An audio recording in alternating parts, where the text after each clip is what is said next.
All right, let's have a look at the next one here.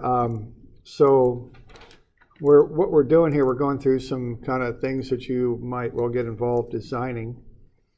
And the first one was those pressure vessels, which might be a little bit limited number of people who actually do that. I don't know. The next thing was the torsion, which I think you could certainly get involved with. And the last thing here, well, one other thing we'll do next is beams. All right. So let's have a look here. Now, when you're doing beams, the first thing we look at are some shape properties of beams. And the first thing that we'll look at will be centroid. Centroid comes from the word center. It means the middle, of course. So let's have a look at this. So the centroid is the center of an object. If you got a plate that has uniform thickness and density, it'd be the balance point of the plate. All right. So what we can do on a beam is have a look at its cross-section and figure out where the centroid is. All right. And of course, in the cross-section of the beam, centroid will be in the middle. Now, what we do then, we can draw a line through that centroid and then extend it down the length of the beam. So if we took this line and drew it down the length of the beam, it's something that we call the neutral axis. And that's the a line about which the beam bends. It's a line that we track and work with when we design beams. Because if you take a beam and you bend it, what's going to happen is the beam will go into a pretty characteristic shape when you do that, and we'll want to track that a little bit because that neutral axis will determine the difference between the top and bottom, which will one side will be the compressive side of the beam and the other will be the tensile or tension side of the beam. So let's just take just a minute and have a look at what I mean by that.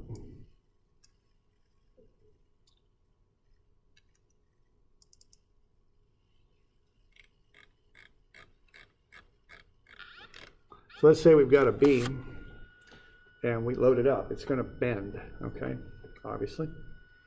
Now, what's going to happen is that beam will sag. If you've got a simply supported beam and you load it, it'll bend down, is what it'll do. Now, the beam here, what it does is it holds its shape. So on this side, we're showing what's going on there. It holds a right angle shape. And that's done by the binding of this book.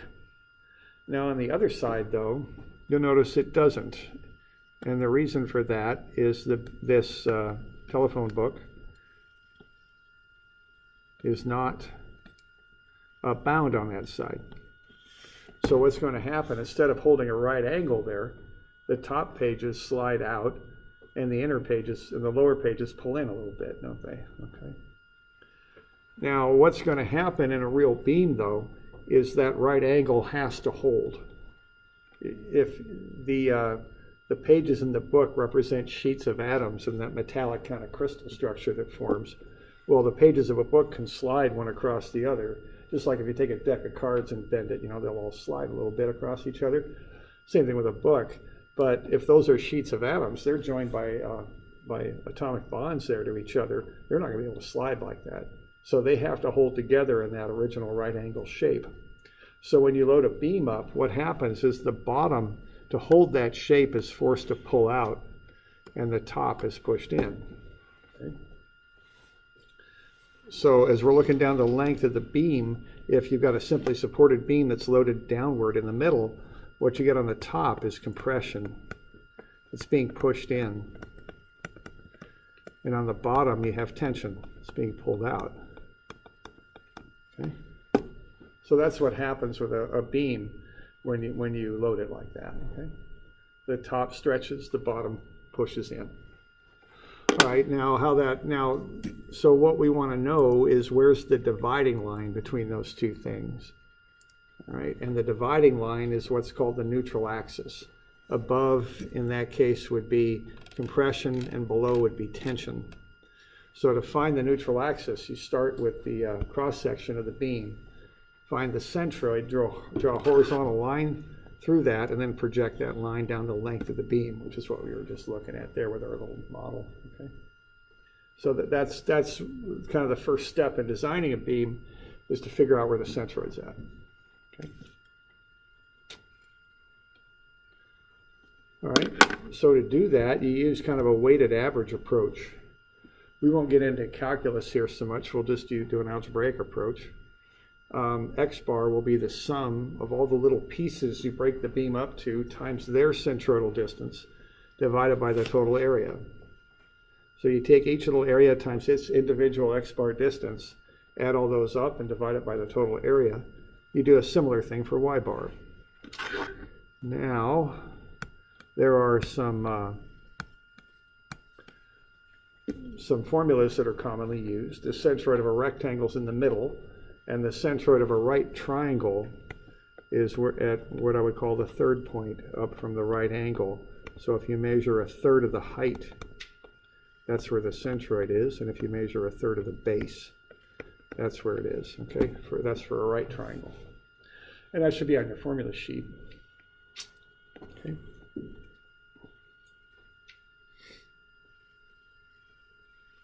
So let's have a look. Let's take a simple shape and let's find its centroid.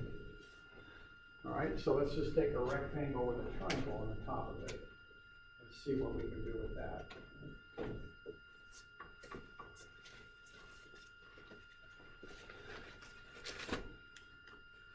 So what we've got there is a 4 by 5 centimeter rectangle with a 1 inch high triangle on the top. So we got something like that.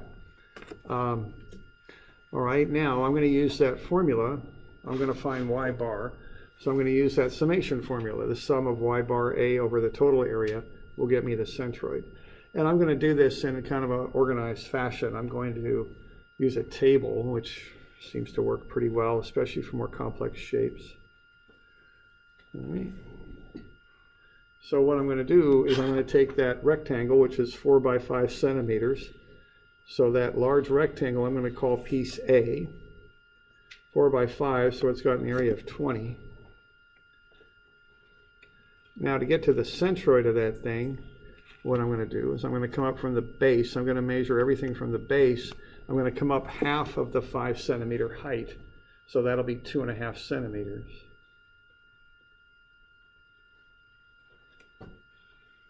So to find the AY bar for that rectangle, I'm going to take its area times its Y bar. I'll get 50. Okay, that's Y bar A for the rectangle. And then I'll do the same thing for the triangle. On top there, it's 4 by 1, so 1/2 by 4 by 1 gets me the area of the triangle. That's 2. To get to its centroid, what I'm going to do is I'm going to go up 5. And I'm going to go 1/3 of the height more, which is 1/3 of 1. So that's 5 plus 1/3. That's 5.33. So I'll multiply that out, and I'll get 10.67. Okay. So what I'm going to do then is add the stuff up that needs to be added up. So I'm going to find the sum of Y bar A, 60.67. I'll find the total area. It's 22.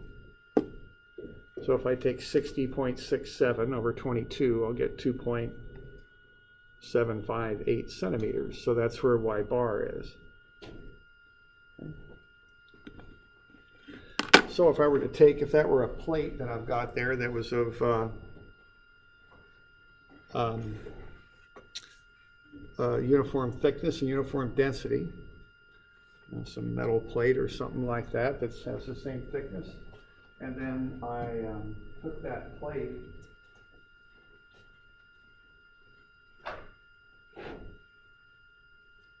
and I just held the plate horizontally and put it on the end of a pencil eraser or something like that, something that's got enough width so I don't have to be exact on it. It'll balance at the centroid. Okay? That's what the centroid is. It's the balance point. Okay. So that's the idea. Okay.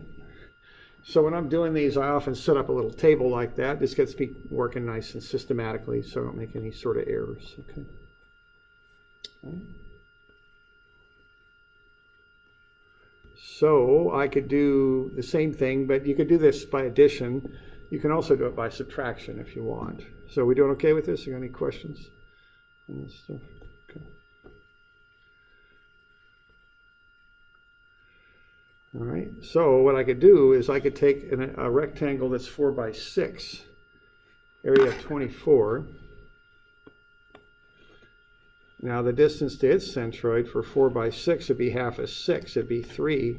So 24 times 3 gets me 72.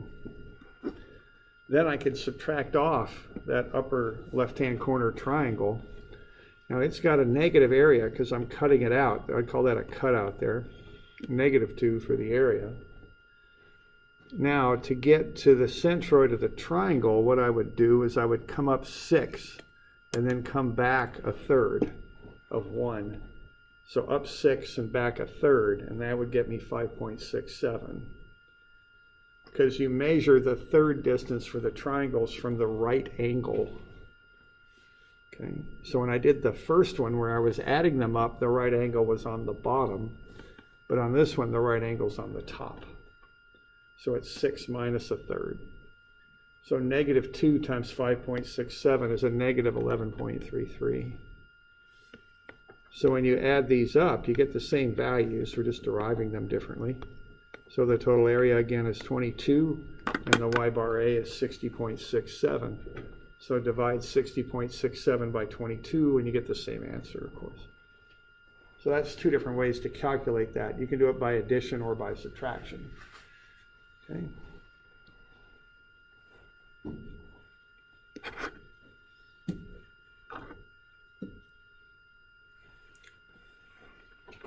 So we're doing all right with that?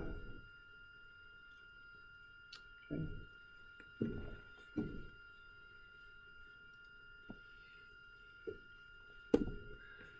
All right.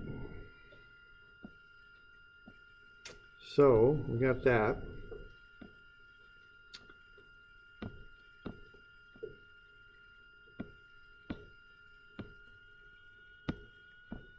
So that's a little bit on centroids, and that's how we find them. So the formula is sum of y bar A over A to find y bar.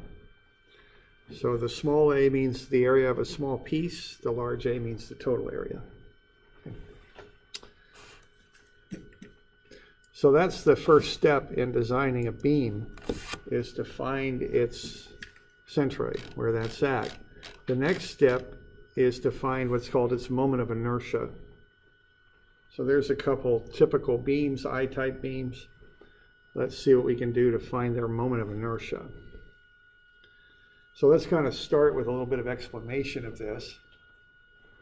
Moment of inertia is kind of a funny, it's another shape property. It's a little bit funnier than centroid. And with a centroid, you can point at something to say that's the centroid. But with the moment of inertia, it's not quite that simple. So I'm on page 710 now. All right, and as we were just talking about there, when we load a beam up, it bends. And very typically, we want to minimize that bending. We don't like beams to sag a whole lot.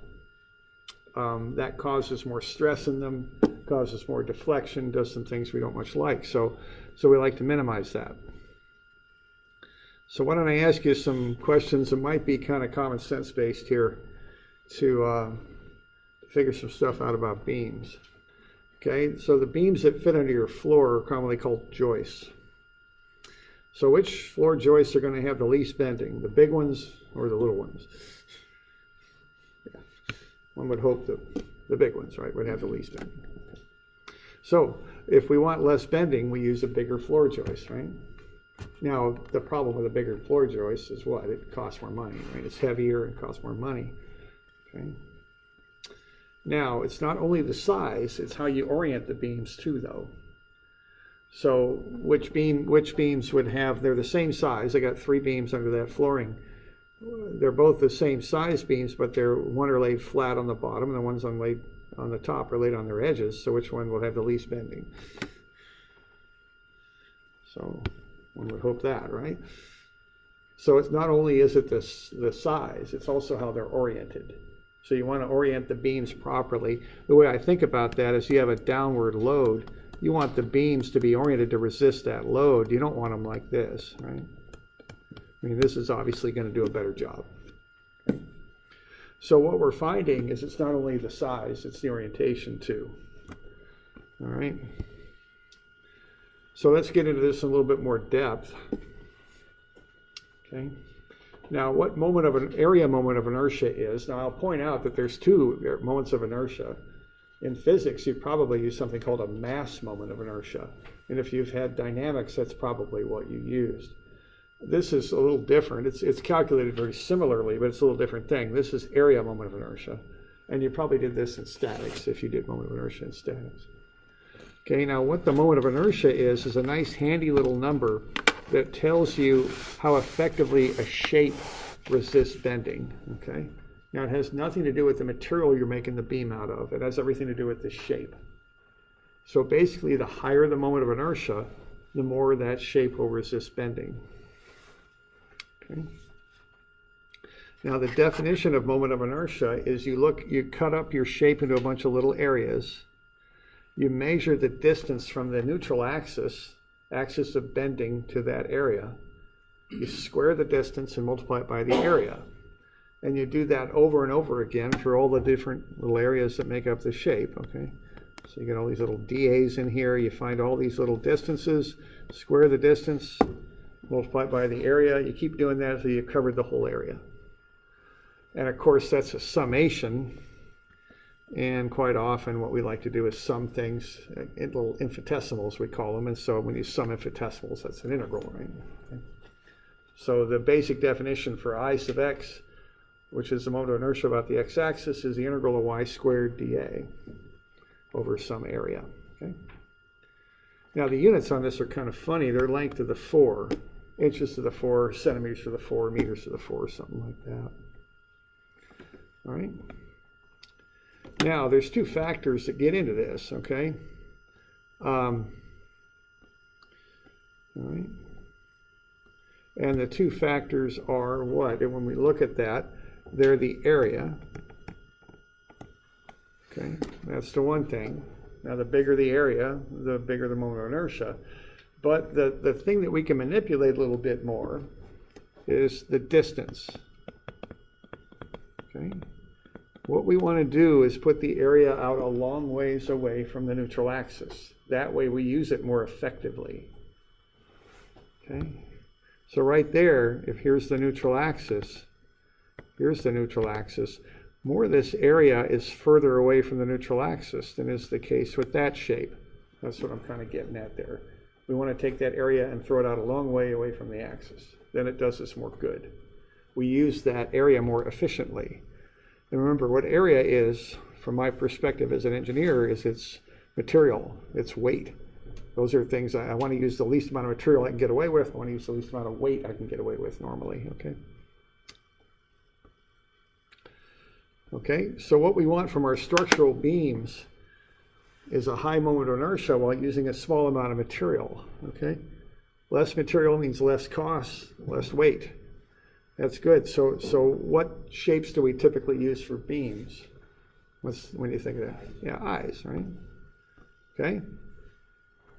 All right, so I-beams, because what I-beams do is they take a lot of the area and they place it out a long way from the neutral axis. That way that area is being used more efficiently. Okay. Now, of course, you got limits on that. I mean, you don't want a beam that's 10 feet deep, you know, that's a little ridiculous, but, you know, you do try and place that area out away from the neutral axis, okay? Now, there's different types of I-beams. The old ones are American standards. Those are the ones like at the turn of the I guess now I have to be careful, the turn of the century being when the 1900s, early 1900s. Like what they built the Empire State Building out of, okay? Those are American standard beams. They're typically narrowed and they have a fillet on them right there. They're narrower and they have a fillet. Okay, as we've gotten further into structural design, we tend to use wide flange beams more now. There's one very good use of these in the Pacific Northwest and in California. And that is, see, both of these beams would resist a downward load pretty well, which is the weight of the building, which is a good load to resist. But if you start thinking about some other loads that happen, especially here on the West Coast, we might have some loads coming in sideways, sort of sideways loads when we get on the building. Yeah, there you go, earthquake, that's the big one, okay? You know, at some point here in Oregon, we're going to have a pretty big earthquake, and we want to be sure the buildings and structures can resist that. So a wide flange beam is better at that. It's got thicker flanges, they're stronger in the X direction, so they'll resist a sideways load better. So most buildings today are built out of wide flange beams. Now there's also miscellaneous shapes, which are anything that isn't an S or a W, are kind of thrown into that. There's also heavy pile, which is a big strong I-beam. If you ever seen a bridge being built, when they sink an I-beam into the ground as the foundation, they use a pile driver. They use pile for that. You need a really thick, heavy beam to resist that kind of hammering action of a pile driver. So they use that style. Now there's some other types of beams that are used too. You can cut a I-beam in half and make it into a T. You can cut it in half the other direction and make it a channel. Okay, so T-beams have space between them. That can be handy if you're putting conduit and stuff up on that, like a ceiling or something. Channels can be used to face off a building. You see them used there. There's got a flat edge you can kind of bolt to things and do that sort of thing with. Columns are a little different. See, columns are long vertical members that have to take a load, and they tend to want to buckle, kind of bow out in one direction or the other. So they need to be strong in all directions. So you're calculating the moment of inertia about the center of a column. So to get strength in all directions, it's common to use pipes and tubes. Because when you start pushing down on a column, it can buckle any direction. You don't really know which way. So you want to make them strong in all directions. So a hollow beam is a good choice there often. If you look around buildings, you'll see some pipes that are used for columns sometimes. Okay. Another little trick is to fill the pipe or tube with grout. That'll stiffen it up a good bit. Kind of a cheap way to add strength. Okay. So fill it with cement, or not cement, concrete, I should say. Okay. Right, so there's some just running around taking photographs here and there. Here's some I-beam, an I-column right there. It's hard to see, but there's flanges on that. A little bit of a close-up where you see the beam tying into the column. You can see the flanges there. I think it's C-channel over here. Here's a double T-beam, big massive concrete T-beam. Well, that's actually a double T, kind of used back in the 60s. Parking garages are often made that way because the top of the flanges on the T kind of can be butted together and make a roof or a floor out of it. There's a tube used as kind of a column. Okay. Back in the old days, they just used 2x for floor joists, 2x8s or 10s or 12s or whatever. Nowadays, they use this TJI stuff. It's cheaper and lighter.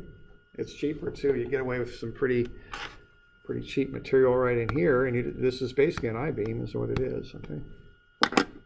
Used in houses now for floors. Okay. So these are all examples of these beam types that are commonly used now. All right. Now there's a standard call out on these things. You call them out with a letter for the shape by the nominal depth. Nominal means approximate, used for categorization. And then you call them out by the weight in pounds per foot. So weight per foot, because that figures into the design. So you might call out a W, which is a wide flange beam. 36 means, so that's a big beam. It's about 36 inches deep. So that means that dimension right there would be about 36. Now these vary. It might be 37, it might be 35, it might be 35.82 or something like that. For some reason, they're not all right on 36. They're approximately 36. And then that thing would be quite heavy. Every foot length of that beam would weigh 300 pounds. Is it made of iron? Yeah, yeah. Well, steel, actually. Structural steel. Like is it cast iron? No, not cast. No, it's mild steel. No, that's. Yeah, they're that's- yeah, but you know, thing's 3 feet. That's a big beam. I mean, that you're not gonna. That thing's huge. That's half as tall as I am. So that's a big one. Okay. All right. So when they say the weight per foot, they mean a foot of length. Okay. So 1 foot is going to weigh 300 pounds on that one. Okay. All right. So that's how you call these things out.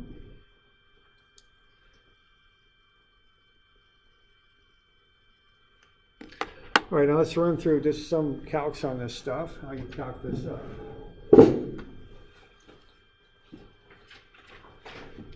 Let's start with a rectangle, just a simple rectangular beam. Let's just derive that formula. We'll use a little bit of calculus here just for fun. I'm on 720.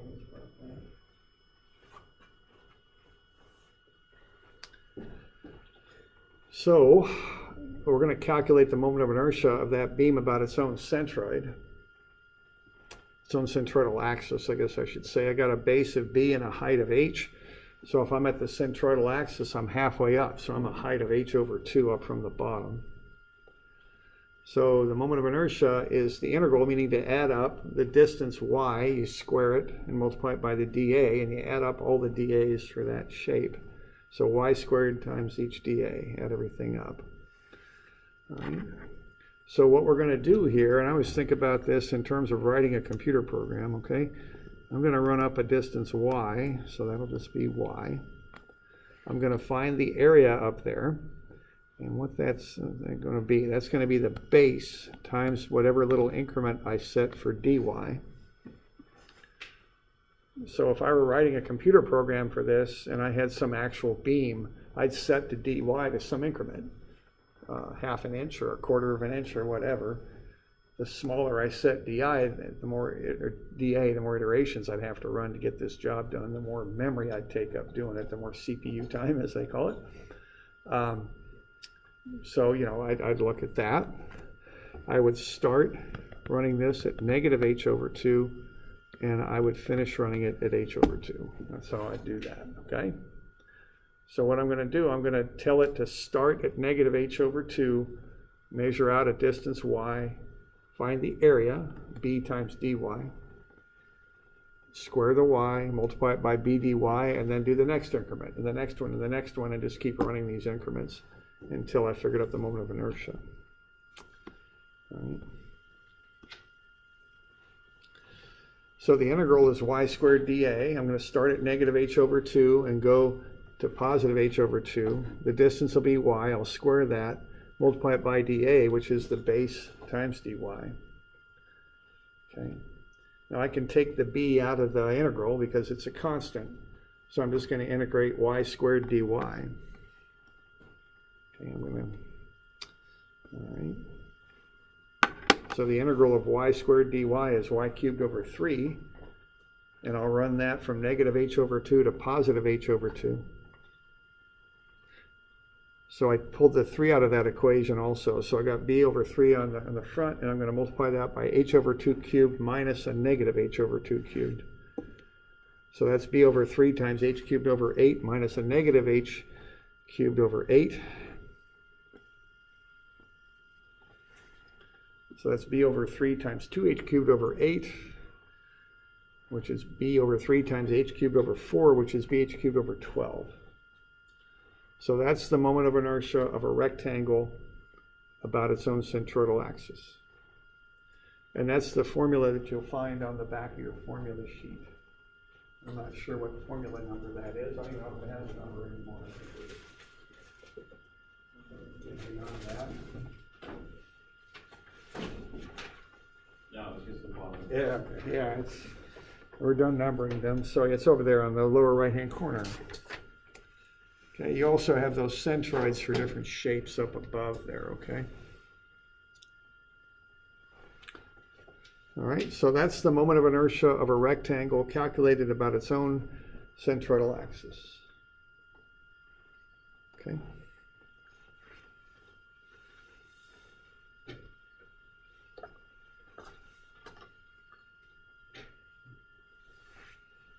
Okay, we're good with that?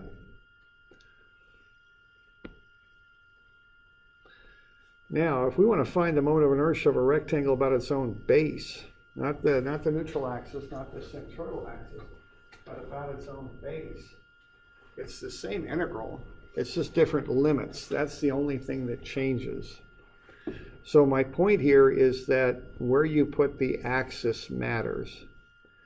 So if I want to find the moment of inertia of a rectangle about its own base, it's the same integral, y squared dA, which is y squared b dy. But the limits now are from 0 to h, because I'm taking the moment of inertia about its own base. So what I get, I pull that b out, integrate, I get y cubed over 3. Evaluate that from 0 to h, that's b y cubed over 3, which is bh cubed over 3. So where you put the axis on these things matters, okay? So when I might do something like that is if I have a T-beam, let's say, like that, and I want to find its moment of inertia, and let's say it just so happens that the neutral axis runs along the base of the flange there, I might use this formula and run it twice. It's called the flange and the web, or the terms for that. Run it twice, once for the top flange, once for the web, okay?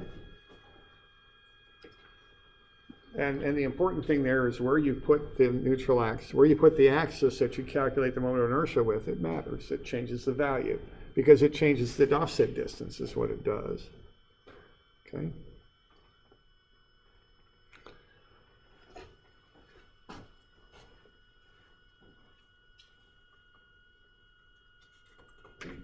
Now, we're not going to do a whole lot of calculus to be calculating these things up. We're going to use transfer axis theorem, we'll call it. Because it's very common to use an axis other than the centroidal axis to calculate a moment of inertia. Okay. So what you have on the back of your formula sheet there in the lower right-hand corner is the moment of inertia of a number of shapes about their own centroidal axes. The most common one we use by far is a rectangle, bh cubed over 12. We also have a triangle, bh cubed over 36, and a circle, pi r 4 over 4. And then we have a quarter circle there if we need it. Okay. Now, there are often times when you want to calculate the moment of inertia about an axis other than the centroidal axis.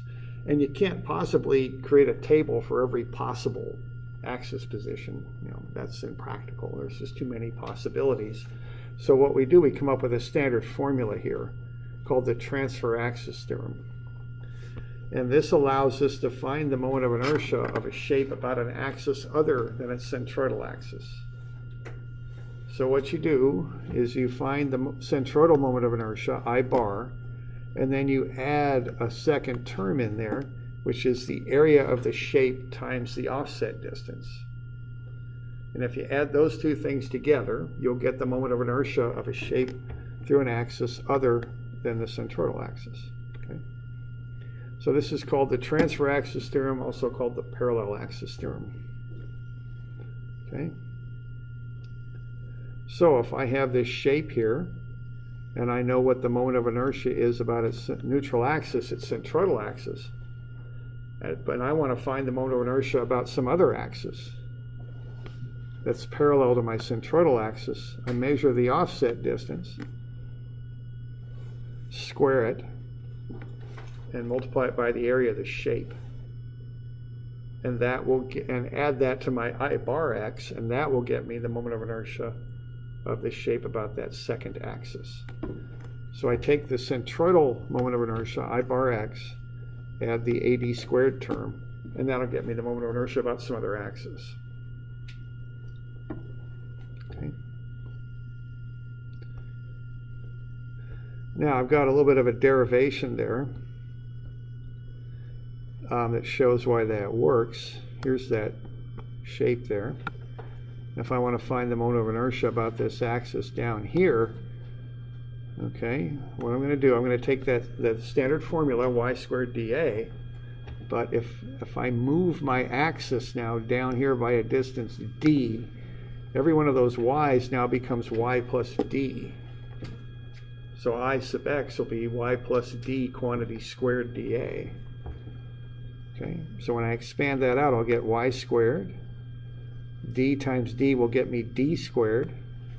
And then I've got the middle term, d times y. I've got two of those. So that's 2 times d times y. That's not a dy like calculus. It's a d times a y. Okay. All right, now if I distribute the dA through this, I'll get y squared dA, I'll get d squared dA, and I'll get 2dy dA. Those will be my three terms. Okay, now y squared dA, that's just the moment of inertia. I bar sub x, that's the centroidal moment of inertia.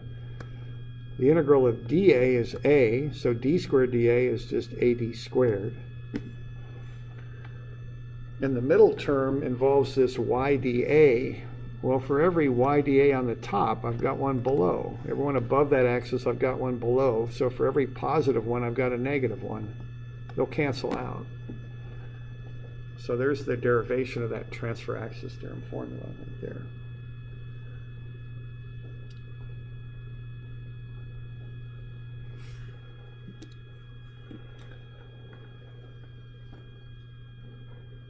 Okay. So if I want to use that, I can find the moment of inertia of shapes through axes other than their centroidal axes, okay? So if I want to, at the very bottom of that page 720, if I want to use this to find the moment of inertia of a rectangle about its own base, I can do that, okay? So what I would use would be I sub x is I bar sub x plus ad squared, okay? Now I know that the moment of inertia about the centroid of that rectangle is bh cubed over 12.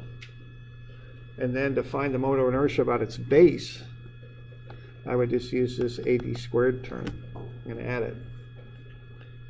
Okay. Now what d is half of the height, because I'm going from the centroid down to the base here. So it's the area, base times the height over 2 quantity squared. So I'm going to get bh cubed over 12, that's the centroidal moment of inertia, plus bh times h over 2 squared. So that comes out to be bh cubed over 4. So what I'm doing there, I'm adding bh cubed over 12 to bh cubed over 4. I have to get a least common denominator, which is 12, so I'll multiply that bh cubed over 4 times 3 over 3, so that's 3 bh cubed over 12 plus bh cubed over 12. So that's 4 bh cubed over 12, and that is bh cubed over 3. Okay. Same thing as we got doing the integral.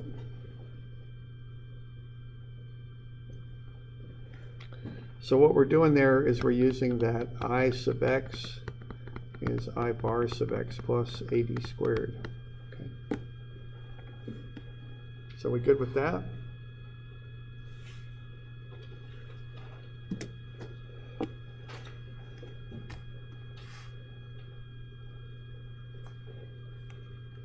We good?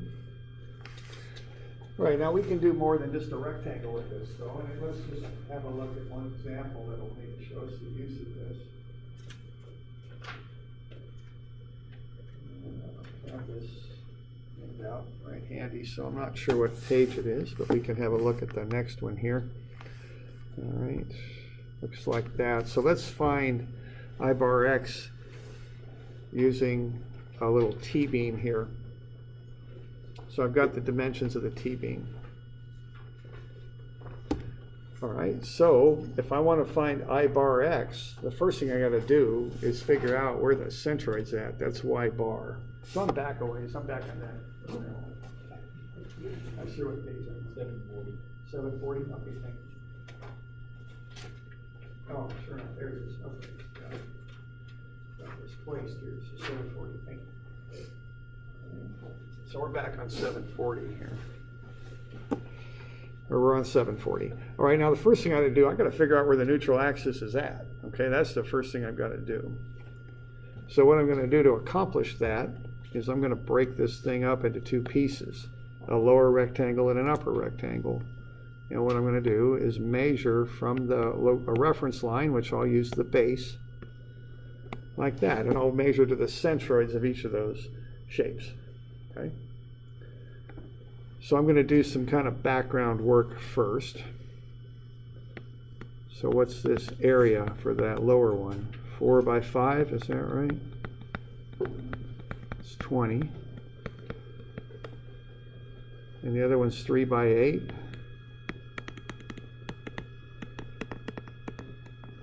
24.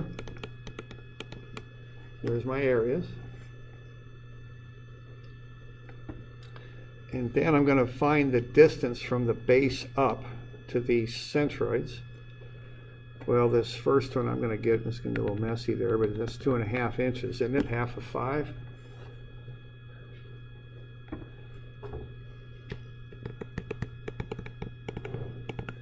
And the other one, I'm going to have to go 5. That'll get me up from the bottom of the T-beam to the base of the flange there. And then I got to add half of 3.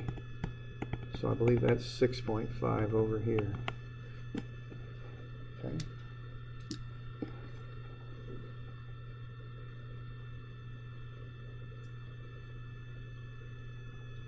So half of 5 and 5 plus half of 3.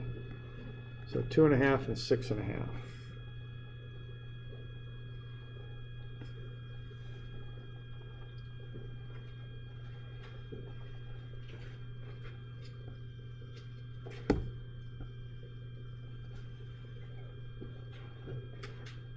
So that top one's 24, the bottom one's 20, those are the areas. And then the distances from the base up are 2.5 and 6.5. So we're doing all right with that?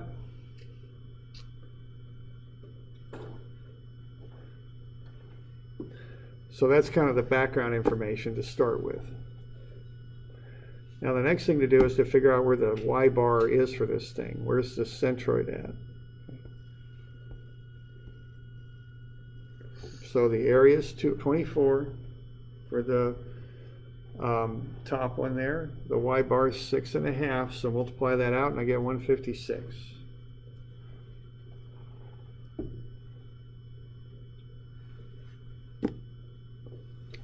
The other one, the area is 20 and the distance is 2.5. And that's 50.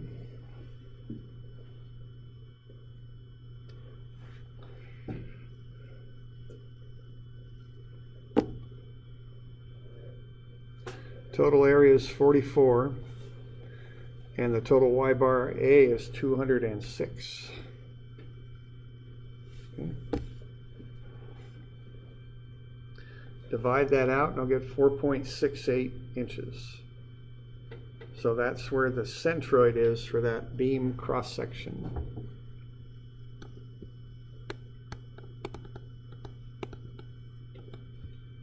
Right there.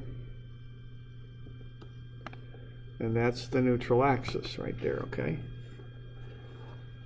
So to find the neutral axis, I just find Y bar. That's all I do. We're good with that? Okay. So now what I want to do is find the moment of inertia of each of those rectangles about that neutral axis. So that's going to involve that transfer axis stuff, okay?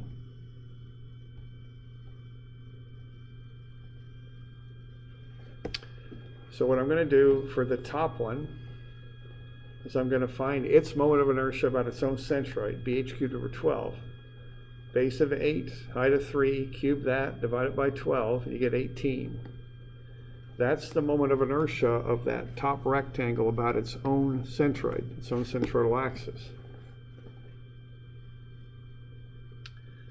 But we're not doing the moment of inertia about its own centroidal axis. We're doing the moment of inertia of it about that axis down below. So we got to do that transfer axis piece. So the area is 24. And the distance between the centroid, or the neutral axis, I guess I should say, for the whole shape, and the centroid for that top rectangle is 6.5 minus 4.68. It's 1.82. Okay. So I'm going to take the area, 24 times 1.82 squared, that's AD squared, and I'm going to get 79.34.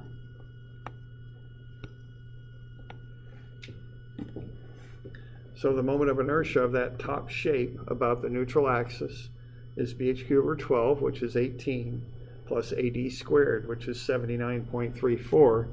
It's 97.34. So that's the moment of inertia of that top rectangle about the neutral axis. Okay.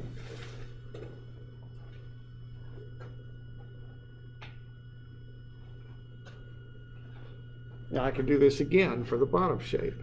Okay. We'll do the same process. BH cubed over 12, so 4 times 5 cubed over 12 is 41.67. The area is 20. The offset distance, and that's going from the neutral axis to the centroid of the shape, so that's actually going to be negative because it's down. It's 2.5 minus 4.68. It's a negative 2.18. Now the negative really doesn't matter because when you square it, it's going to go away. But that's really what the number is. It's a negative value. Okay. So what we would do there would be to take 2.5 minus 4.68. So we get the negative 2.18. We square that, multiply it by 20, we get 95.21.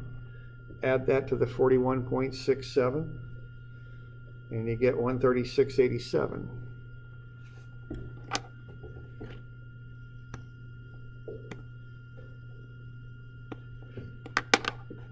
So to get the total moment of inertia of that T-beam, you just add those two values together and you get 234. Okay. So that's the moment of inertia of that shape about its own neutral axis. Okay. Now, getting ahead of ourselves, when we design a beam, we're going to find the normal stress is the moment off a moment diagram, which we're going to get to here in a little while, times the value of distance called c divided by I. So the bigger that I value is, the less the stress is, and the less the beam will bend for a given moment that's applied.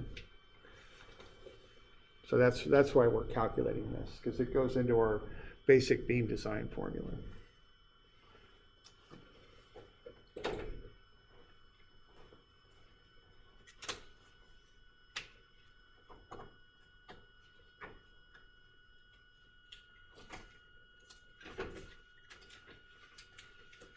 So we're doing all right with that? We got any questions on that?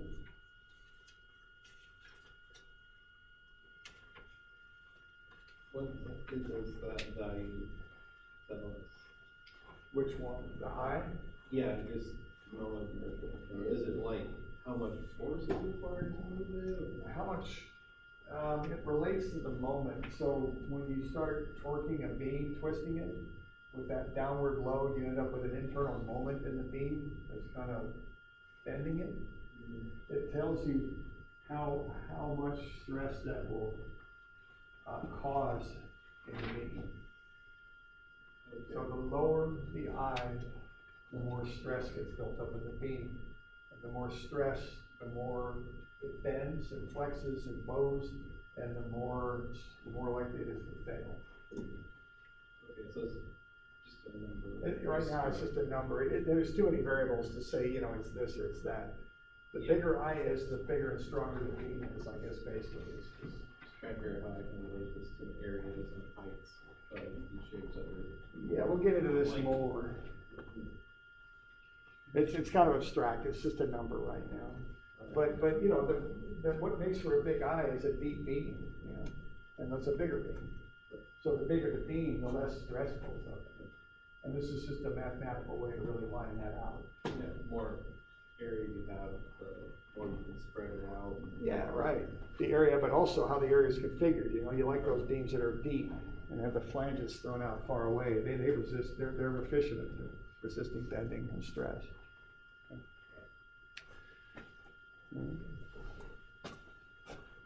All right, so I'll give you a few of these for Monday. So 302, so let's see, 302, 311, and 12. And then I'll get you a couple moment of inertia ones too, so that you can do that. Now the test will start, will just be torsion, but still we'll keep going, of course. So 322 and 3 also. So we'll go over these on Friday, of course.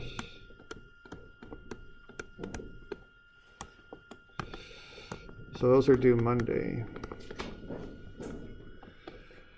And 25th, I think. Yeah. Okay. It's not coming out too well. So 25th. Okay. And we'll go over those on Friday.